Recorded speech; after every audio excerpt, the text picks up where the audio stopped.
The sun was bright, too bright for a Thursday afternoon, and it poured through the large glass windows of the community hall. The light hit the polished floor and made the dust motes dance in the air. But for Jenny, it just felt like a spotlight she wasn't ready to step into. She sat on the folding metal chair, her legs crossed tightly at the ankles, tapping her foot against the floor leg. The tapping was fast, nervous. It was the only sound she seemed to make, because she refused to speak. Around her, the room was slowly filling up. It was the annual spring talent show for the local senior center, a place where the air always smelled like lavender floor wax and peppermint tea. Jenny was only 17, and she was here by force. Her music teacher had signed her up, saying she needed more stage time. But Jenny knew the truth. The teacher just wanted to fill the slot between the choir singing old folk songs and the lady who knitted scarves on stage. Jenny looked down at her hands. They were pale and slender, the fingers long. They were hands that were made to fly over keys, hands that could stretch a tenth interval without trying. But right now, they were shaking just a little.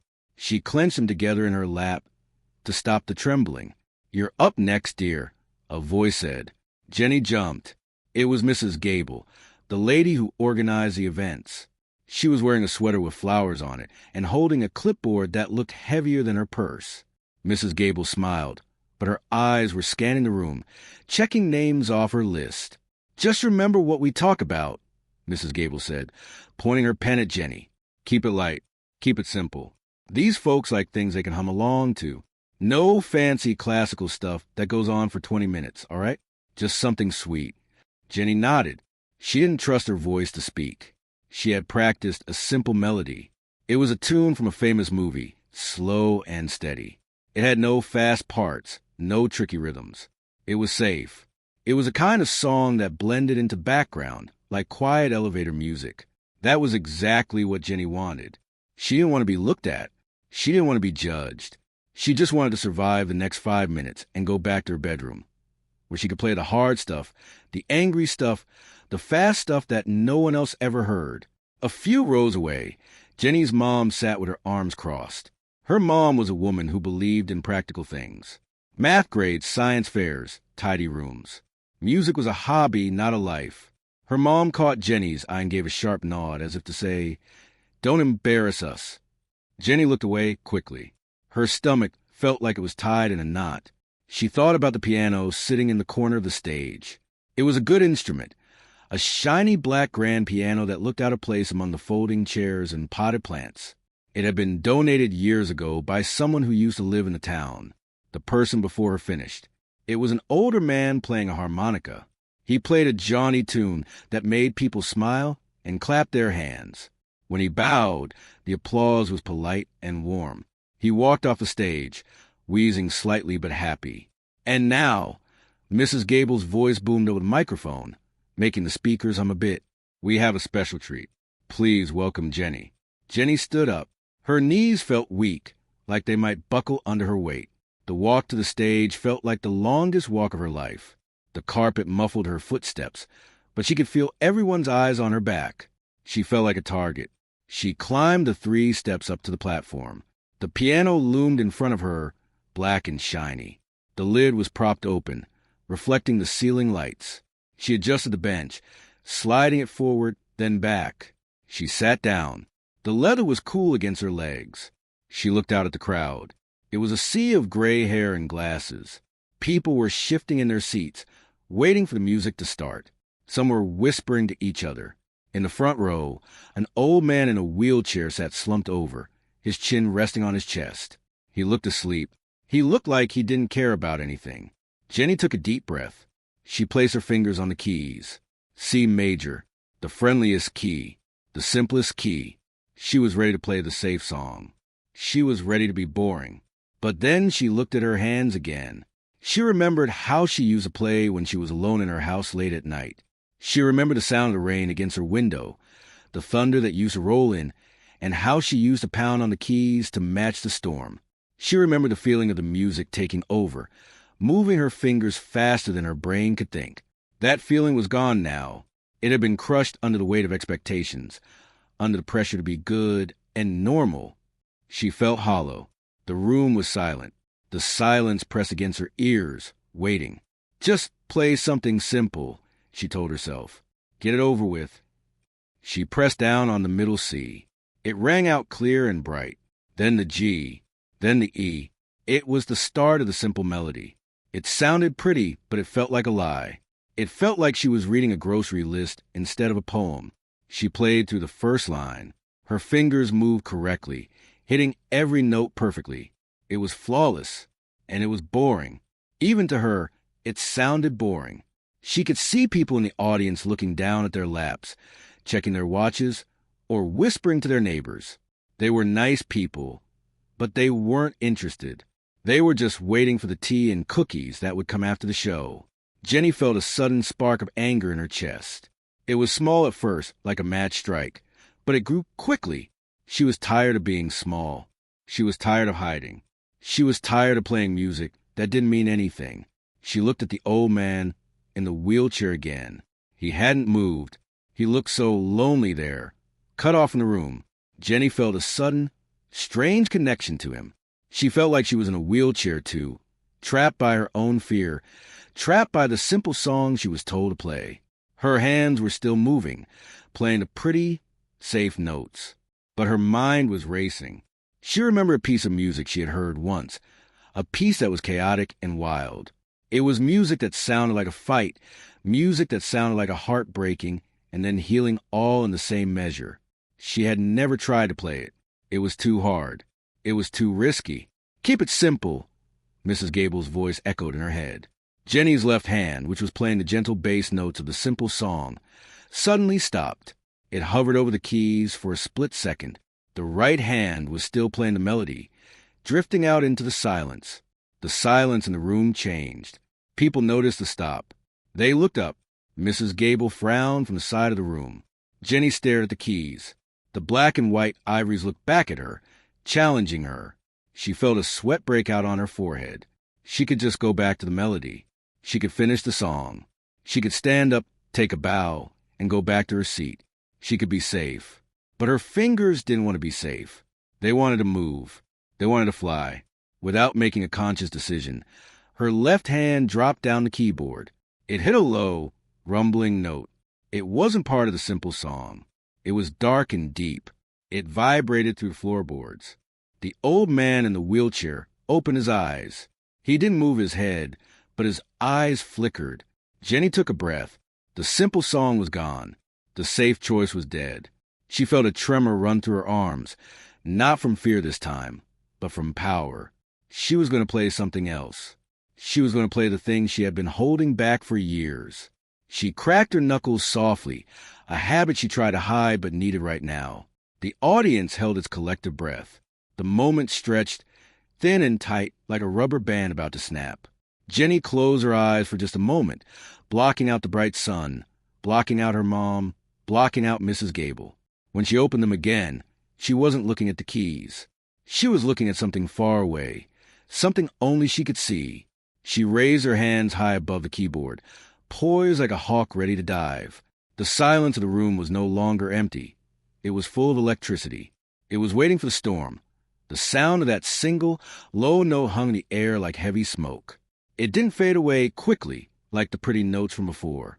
It seemed to sink into the walls and the floor, vibrating right up to the bench and into Jenny's bones. For a second, nobody moved. The audience members who had been looking at their watches or checking their phones slowly lifted their heads. The sudden change in the atmosphere was palpable, like the drop in pressure before a thunderstorm. Even though the sun was still shining brightly through the windows, Jenny sat frozen, her fingers still pressed down on that deep bass key. She could hear her own heartbeat thumping in her ears, loud and fast. It was a terrifying sound, much scarier than the silence had been. She knew she had crossed a line. The safe path was behind her now, and there was no going back to the simple melody. If she tried to go back now, it would sound like a mistake. It would sound like she didn't know what she was doing. She had to keep going, but she had no idea where she was going. Mrs. Gable, standing near the side wall with her clipboard, looked confused. She took a small step forward, her mouth opening slightly as if she was about to whisper something or cut the music short. But she didn't. Maybe it was a look on Jenny's face, Or maybe the sheer strained quality of the sound held her back. She just stood there, blinking rapidly behind her glasses. Jenny's hands trembled, not from cold, but from a rush of adrenaline that made her feel lightheaded. She looked at the rows of people. Most of them were elderly, with kind faces that were used to slow, predictable days. They were waiting for the comfort of a tune they knew. What Jenny was about to give them was the opposite of comfort. It was chaos. But then, her eyes locked onto a man in the front row again. He hadn't moved much, but his head had turned. Just a fraction. His chin lifted off his chest, and his eyes, which had been glazed over and staring at nothing, were now fixed on the black piano. He wasn't looking at Jenny. He was looking at the sound. It was as if that low, rumbling note had reached inside him and pulled a wire that connected him to the world. Jenny felt a sudden, strange pull in her own chest. It wasn't a thought. It was a feeling. It was a feeling of walking into a dark room and suddenly flipping on a light switch. She realized that she wasn't playing for the applause anymore. She wasn't playing for her mother, and she wasn't playing to prove her teacher wrong. She was playing for that man. She was playing to wake him up. Her right hand, which had been hovering in the air, dropped. It didn't land on the pretty, high notes of the simple song. Instead, it crashed down on a cluster of notes in the middle register, dissonant, clashing, and raw. The sound wasn't ugly, but it was sharp. It sounded like a gas. Someone in the audience let out a small, surprised noise. A few people shifted uncomfortably in their seats. The carpet rustled as feet turned inward. This wasn't what they had come for. They wanted Mary Had a Little Lamb. They wanted a lullaby. They didn't want this jagged, complicated noise. Jenny didn't care. Her fear was melting away, replaced by a hot, intense focus. She closed her eyes for a brief second, and a memory flashed in her mind. Her grandmother's old radio, the way the dial would slip between stations, catching bits of jazz and static all at once. It had been messy, but it had been alive. She began to play. Her hands started to move separately from her brain. Her left hand began a rhythm that wasn't steady like a metronome, but alive like a heartbeat. It thumped hard, then soft, then hard again. Her right hand wove a melody that was full of twists and turns. It wasn't a famous song. It was something she was making up right there. Or maybe it was something she had heard in a dream once. It was fast, very fast, but not just for the sake of speed. It was fast because it had a lot to say. The sound filled the room. It bounced off the high ceiling and flooded the corners. It was loud, much louder than the polite volume of the previous acts. The piano strings were vibrating violently inside the wooden case, singing with a voice that was urgent and demanding. Jenny's body changed. She stopped sitting stiffly upright. She leaned forward, her shoulders curving over the keys like a protective shell. Her foot found the sustain pedal and pressed it down, letting the notes blur together into a wash of color. She wasn't a student anymore. She was a sculptor, carving the air with sound. In the front row, the old man's hand moved. It was just a twitch at first, a spasm in his fingers against the armrest of his wheelchair. But as the music grew more intense, his hand began to tap. It was a weak, irregular tap, but it was in time with the heavy beats of Jenny's left hand. He was trying to catch the rhythm. Jenny saw this out of the corner of her eye. It gave her a jolt of energy. She pushed harder. The music climbed higher, the notes getting tighter and closer together, creating a tension that felt like it might snap a piano string. She played a run of notes that cascaded down the keyboard like water splashing down rocks. It was technically difficult, the kind of thing she had practiced for hours in her room, but never dared to play in front of people. Her mother, sitting near the back, uncrossed her arms. The look of stern expectation on her face had cracked. She was staring at her daughter, really seeing her for the first time in months. She wasn't seeing a girl practicing a hobby. She was seeing a stranger, someone powerful and intense. The realization showed in her dropped jaw and the way she leaned forward, gripping her purse. The room was completely captivated now. The whispering had stopped. The fidgeting had stopped. Even the smells of tea and floor wax seemed to fade away, swallowed by the massive presence of the music. It was the kind of silence that happens when everyone is holding their breath at the same time. Jenny's fingers were starting to hurt. She was playing with a force she hadn't used in a long time. She could feel the skin of her fingertips pressing against the ivory keys, hard and unyielding. But there was a pleasure in the pain. It felt real. It felt honest. She wasn't hiding behind anything. Every mistake, every slightly off rhythm, every harsh chord was just the truth. She played a section that was dark and moody, the bass growling like a caged animal. Then, without warning, she shifted. Her hands leaped up the keyboard. The music broke open into a light, shimmering cascade of high notes. It was like the sun finally breaking through the clouds after a week of rain. It was brilliant and piercing. The contrast made the old man in the wheelchair look up. He lifted his head fully, his neck straining slightly. He blinked rapidly, his eyes clearing. He looked right at the piano, and for a moment, he didn't look like an old man waiting for the end. He looked like a listener. He looked like someone who was following a story. Jenny felt tears stinging the corners of her eyes, but she didn't wipe them away. She didn't dare stop. She was terrified that if she stopped, the magic would break, and she would just be a scared teenager again. So she poured everything she had into the instrument. She put her loneliness into the music, her anger at her teachers, her love for her late grandmother, her fear of the future. It all went into the keys.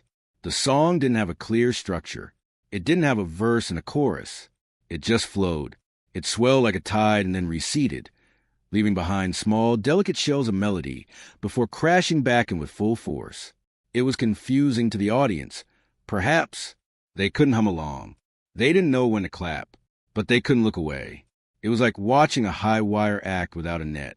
Every note felt dangerous. Mrs. Gable had put down her clipboard.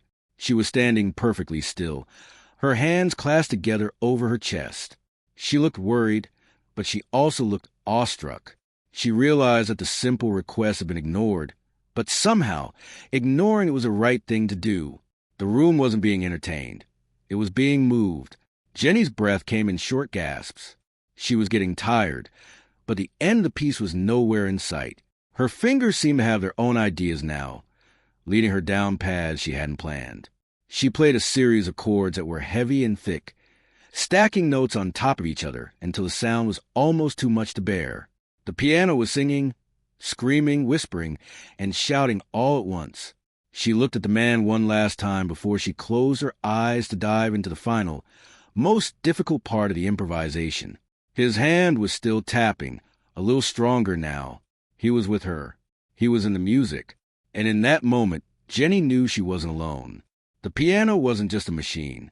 It was a bridge, and she was running across it as fast as she could. The music was no longer just sound. It was a living thing that took up all the space in the room. Jenny's fingers were moving so fast that they were almost a blur, a white flash against the black keys. She wasn't thinking about notes or scales anymore. She wasn't thinking about what her music teacher would say or how her mother would react. She was operating on pure instinct. It felt like she was tap dancing on a tightrope without a safety net. One wrong step, one misbeat, and the whole spell would break, shattering into 100 awkward pieces. But she didn't miss. The harder she played, the easier it seemed to get. Her hands knew things her brain didn't. They found the patterns, the hidden rhythms that had been locked inside her for years. It was like opening a floodgate. Once the water started flowing, it was impossible to stop. The piano was roaring under her touch, vibrating so intensely that she could feel the buzzing in the wooden bench beneath her. Sweat was beading on her forehead. A stray lock of hair fell into her eyes, but she didn't brush it away. She couldn't stop, not for a second. If she stopped to fix her hair, she might lose the thread of the music. She might lose the connection she had forged with the room. She just stared at the keys, her vision blurring at the edges, focusing entirely on the small space where her fingers met the ivory. The audience was completely transformed. The polite, slightly bored group of people from just 10 minutes ago had vanished. In their place was a crowd that was actually leaning forward, many of them with their mouths slightly open. It wasn't just because the music was loud. It was because it was honest. There is something magnetic about watching someone do exactly what they were born to do, even if they're scared to death while doing it. They could feel the energy radiating off Jenny. It was raw and unpolished, but it was real. In the second row, a woman in a bright red cardigan stopped knitting. The needles rested in her lap, forgotten. She was watching Jenny's hands, mesmerized by the dance of the fingers. It reminded her of something she had seen a long time ago, maybe in a grand theater in the city before she moved to this quiet town. It made her heart beat a little faster. The music wasn't just a tune to her. It was a memory of being young and feeling things deeply. Mrs. Gable, the organizer, had let her clipboard drop to her side completely. She wasn't checking the time anymore. She wasn't worried about the schedule running late. She was watching a transformation. She realized that this skinny, nervous girl wasn't just a student filling a slot. She was an artist. It was a rare thing to see, and Mrs. Gable felt a lump form in her throat. She looked around the room and saw that same realization dawning on other faces. They weren't just listening, they were witnessing. Jenny's arms were starting to ache. The physical effort of playing with such intensity was massive. Her shoulders burned and her forearms felt tight, but the pain felt good. It felt like she was working out a poison that had been sitting in her muscles for too long. Every time she slammed down on a chord, she felt a little bit lighter. She was pouring all her frustration into the piano. The frustration of school, the frustration of feeling invisible, the frustration of never being good enough for the people who mattered most. She launched into a complex run of notes, a waterfall of sound that tumbled down the keyboard. It was technically difficult, the kind of passage that made other pianists nervous. But Jenny didn't hesitate. She trusted her hands. She played the run perfectly, the notes sparkling like thrown diamonds. As the last note of the run hung in the air, she immediately followed it with a deep, resonant bass note that shook the floor. The old man in the wheelchair reacted again. This time, it wasn't just a tap. His whole body jerked slightly, as if he had been startled awake from a deep sleep. His eyes were wide open now. They were cloudy with age, but they were fixed directly on the piano. A small sound escaped his throat, a grunt of surprise or recognition. He looked like a sailor who had just heard a foghorn in the mist. The chaotic, intense rhythm of the music seemed to be syncing up with the rhythm of his heart, jump-starting something inside him that had gone dormant. Jenny saw him move. She saw the life return to his eyes. It was the fuel she needed. She pushed the tempo even faster. The music became frantic, almost desperate. It was a race against the silence. She played chords that clashed and fought with each other, creating a tension that made everyone in the room hold their breath.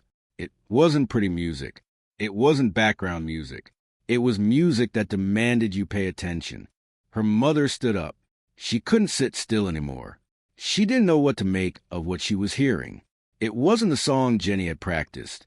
It wasn't a song she recognized at all.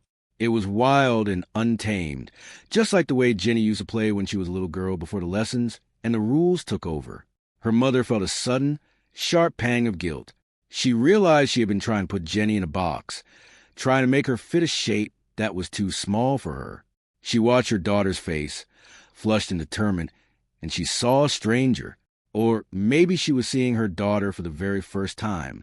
The sunlight that had been pouring through the windows began to shift as the afternoon went on. The long beams of light moved across the floor, illuminating dust that was swirling around the piano, stirred up by the vibrations of the sound. The room felt like it was unmoored from time. For this brief moment, there was no yesterday, no tomorrow, just this intense, vibrating present. Jenny felt a change coming. The music couldn't stay frantic forever. It needed to breathe. She slowly began to pull the tempo back. Her hands moved higher up the keyboard, playing softer, more delicate notes. The aggressive bass thump stopped. Now, the music was floating. It was like the storm had passed, and the clouds were breaking apart. She played a series of high, tinkling notes that sounded like wind chimes. The shift in mood washed over the room. People exhaled. Shoulders dropped. The tension that had built up during the loud part released, leaving a feeling of peace. It was the kind of peace you feel after crying hard, the exhaustion that feels good. The old man in the wheelchair let out a long breath. His head dropped forward slightly, but not in sleep. It was a nod of understanding. He was still with her. He was following the story as it turned a corner. Jenny's hands were moving slower now, but they were just as busy. She was weaving intricate melodies, intertwining them like braids. It was beautiful, but it was sad. There was a longing in the notes that made a few people in the audience wipe their eyes. It was a sound of missing someone, of wishing for things you can't have. It was a sound that everyone in that room, young or old, understood. She wasn't showing off anymore. She wasn't trying to prove she could play fast. She was sharing a secret. She was telling them all the things she never said out loud. She told them about the pressure she felt to be perfect. She told them about her fear of failing. She told them how much she missed the days when she played for fun, back before music became a chore. And as she played it, she realized she wasn't alone in those feelings. Looking out at the sea of gray hair and wrinkled faces, she saw nods of recognition. They had all felt those things too. The piano sang under her fingers, the tone warm and rich. Jenny was sweating freely now, her hair damp, her dress sticking to her back, but she felt lighter than air. She wasn't the scared girl who walked onto the stage 20 minutes ago. She was strong. She had a voice. And for the first time in her life, people were actually listening to what she had to say. She knew the end was approaching. She could feel it building in her fingers. She began to bring the strands of melody together, gathering them like shepherds herding sheep. The music was getting simpler, cleaner. The complex rhythms were smoothing out. She was preparing to land the plane, but she didn't want to crash. She wanted to glide. She wanted to leave them hanging on the very last note, desperate for it not to end. She took a deep breath, filling her lungs with the stale air of the community hall. She looked down at the keys one last time, her fingers poised. This was it, the moment where the story concludes, the moment where she finds out if all the risk was worth it. She raised her hands high, giving the visual signal that the finale was coming. The room leaned in, every eye locked on her, every ear waiting. The silence was back, but it wasn't empty. It was charged, electric, waiting for the final thunderclap. The air in the room felt tight, like a rubber band stretched to its breaking point. Jenny held her hands high above the keyboard, her fingers curved and ready. The audience was frozen, staring at her. Even the dust motes drifting through the sunbeams seemed to pause. In that split second of silence, Jenny realized she wasn't just playing notes anymore. She was fighting for something. She was fighting against the boredom, against the rules, against the idea that she had to be small and quiet to be accepted. Then her hands dropped. It wasn't a gentle landing. It was an explosion of sound. She crashed down on the keys, playing a chord so loud and deep that it shook the pictures on the walls. It was the start of the finale, the part she had been building toward in her head, without even knowing it. The music didn't just resume, it erupted. Her left hand began a heavy, marching rhythm on the lower keys. It was strong and forceful, like a heartbeat during a sprint. Her right hand was everywhere at once, flying up and down the upper registers, playing runs of notes that were lightning fast. The sound was aggressive and bold. It wasn't the polite music of a tea party. It was the sound of a storm taking over the sky. Jenny's body was fully involved now. She wasn't sitting still like a proper student. She leaned into the piano, her face close to the keys, her hair falling over her eyes. She swayed with the rhythm, her shoulders moving up and down. Every ounce of her frustration, every moment of feeling invisible, every time she had been told to be good or sit still, she poured all of it into the instrument. The piano was taking her anger and turning it into something beautiful. The sound filled every corner of the large hall. It bounced off the ceiling and the floor, vibrating through the floorboards and into the feet of the audience. It was overwhelming in the best possible way. Mrs. Gable, standing near the wall, actually took a step back. Her clipboard was dangling loosely from her hand. Forgotten, she looked at the stage with wide eyes. The simple folk song she had expected was a distant memory. This was a beast of a different color. She watched Jenny's face, which was flushed red with effort, and she didn't see a rebellious teenager. She saw a force of nature. For the first time in a long time, Mrs. Gable didn't know what to do, so she just stood there and let the music wash over her. In the front row, the old man in the wheelchair was no longer slumped. The booming bass notes seemed to act like a defibrillator for his spirit. His eyes were wide open, locked onto piano. His hand, which had been tapping weakly, was now gripping the armrest of his chair, his white knuckles standing out against the metal. He was following the intensity of the rhythm. The chaotic, Loud music wasn't scaring him. It was waking him up. It was reminding him that he was alive. Jenny's fingers were starting to feel like they were on fire. She was playing faster than she ever had in her life. The sweat on her forehead dripped down, but she didn't wipe it away. She didn't dare stop. The music was carrying her, pulling her forward like a strong current. She felt a strange mix of terror and exhilaration. It was like standing on the edge of a cliff and jumping, only to find out you could fly. She played a series of chords that were dissonant and clashing, creating a tension that made people in the audience hold their breath. It sounded wrong, but it also sounded right. It sounded like real life, messy, complicated, and difficult. Then, just as the tension felt like it would snap, she resolved it. Her hands leaped up the keyboard to the highest notes, playing a cascade of sound that was pure and bright. It was like the sun breaking through after a week of gray storms. The contrast was stunning. The room went from darkness to light in a heartbeat. Jenny's mother was standing now, completely still. Her arms hung at her sides. She was watching her daughter, really seeing her, perhaps for the first time in years. She saw the girl who used to bang on the pots and pans in the kitchen, the girl who had so much energy but was always told to quiet down. Seeing that energy unleashed now, in such a magnificent way, made her chest ache. She realized she had been trying to tame a wild horse that was meant to run. A tear rolled down her cheek, unchecked. The music was reaching its peak. Jenny was playing with everything she had.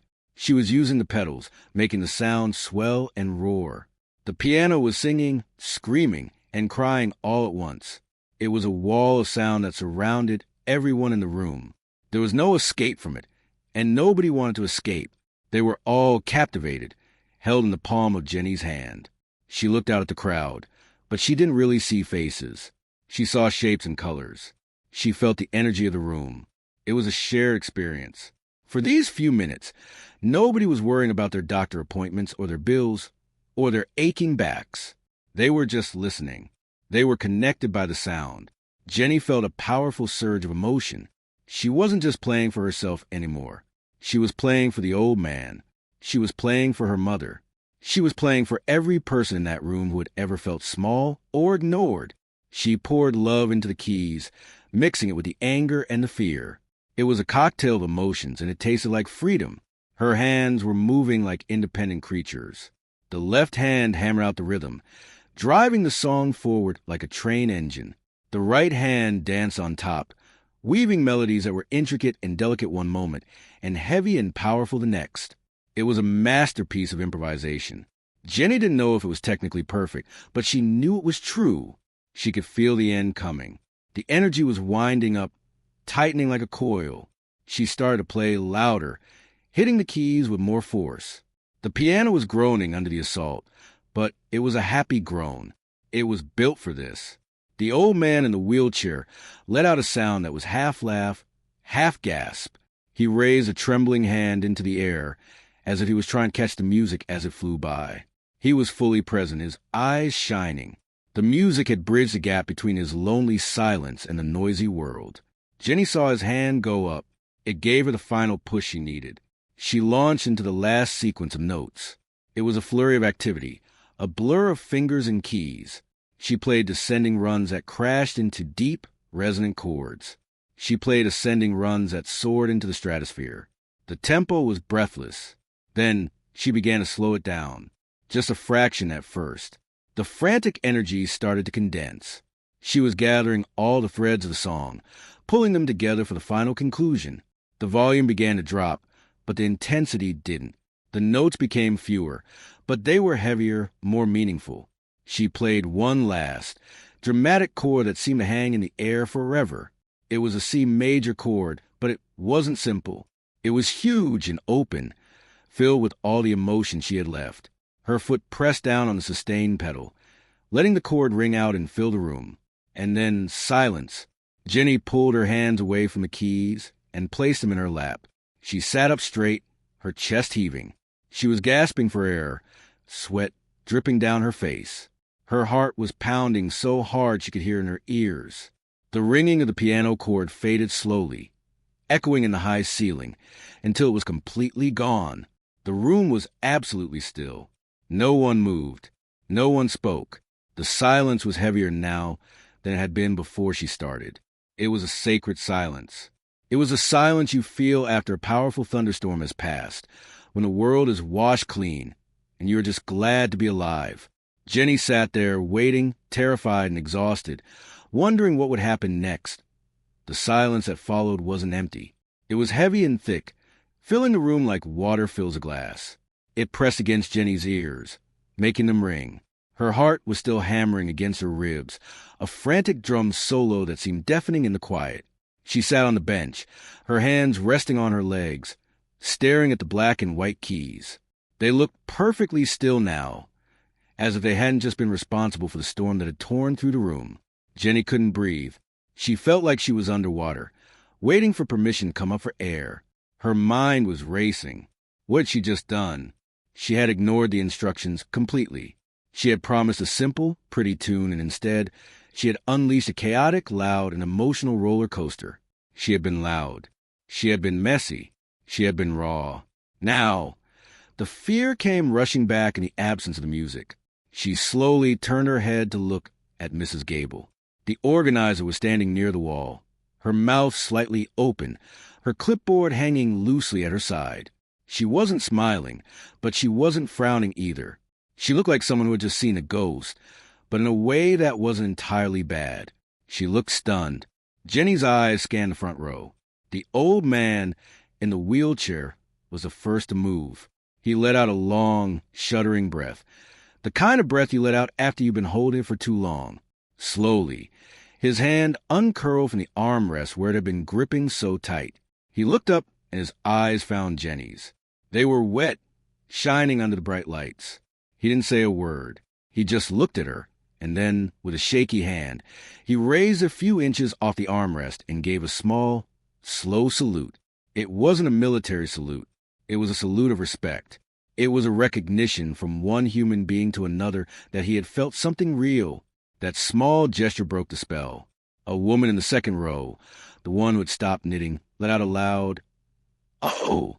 and clapped her hands together once. It was the crack in the dam. Suddenly, the room erupted. It wasn't the polite, clapping along with the beat applause from before. This was different. People were standing up. They were cheering. Some were wiping their eyes with the backs of their hands. The sound was like a wave crashing over the stage. Jenny sat there, frozen. She couldn't believe it. They weren't bored. They weren't angry. They were feeling something. She stood up. Her legs felt shaky, like they might not hold her weight. She felt lightheaded. She walked to the center of the small stage and bowed. It was a clumsy bow, quick and jerky, but it didn't matter. The applause just got louder. It washed over her, warm and accepting.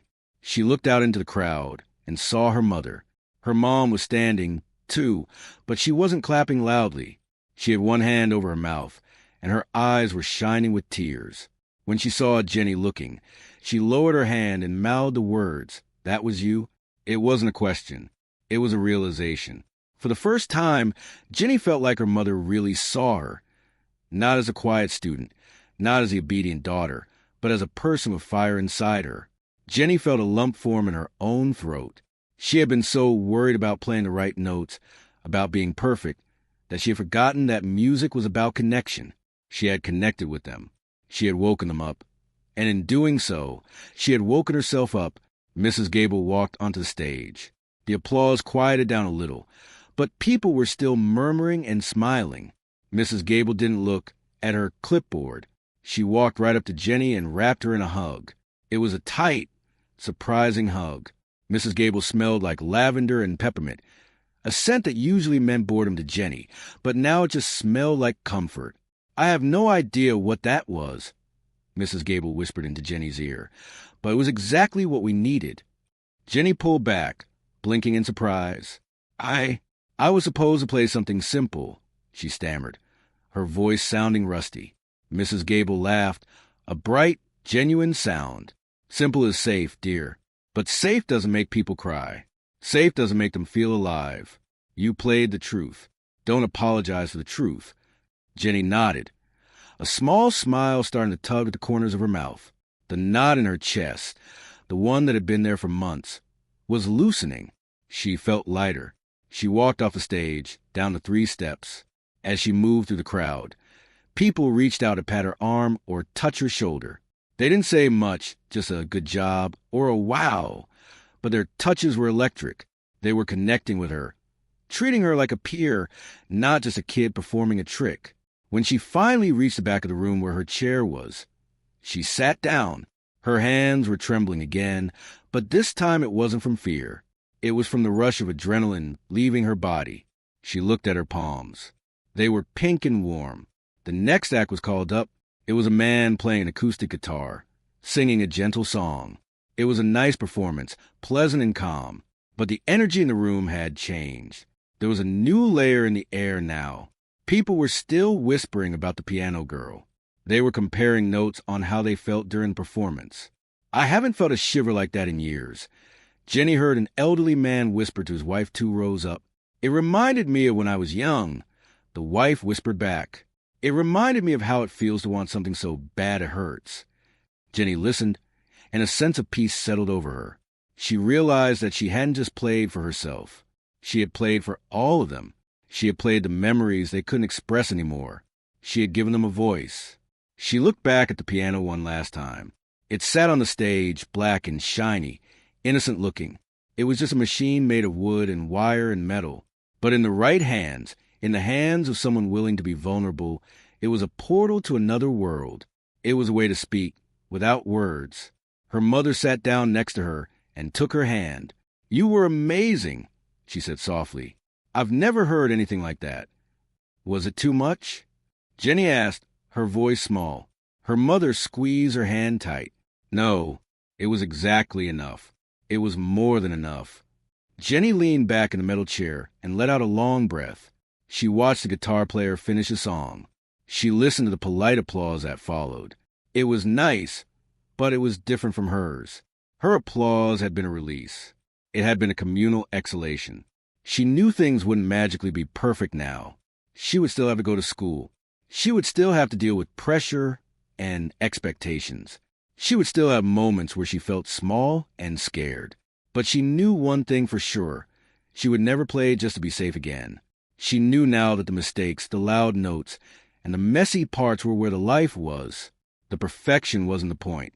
The feeling was the point. As the afternoon sun started to dip lower in the sky, casting long, golden shadows across the floor, Jenny closed her eyes. She could still hear the echo of her own music in her head. It wasn't a simple melody. It was a masterpiece of emotion, and it was hers. She had unleashed it, and the world hadn't ended. In fact, for a few glorious minutes, the world had finally started.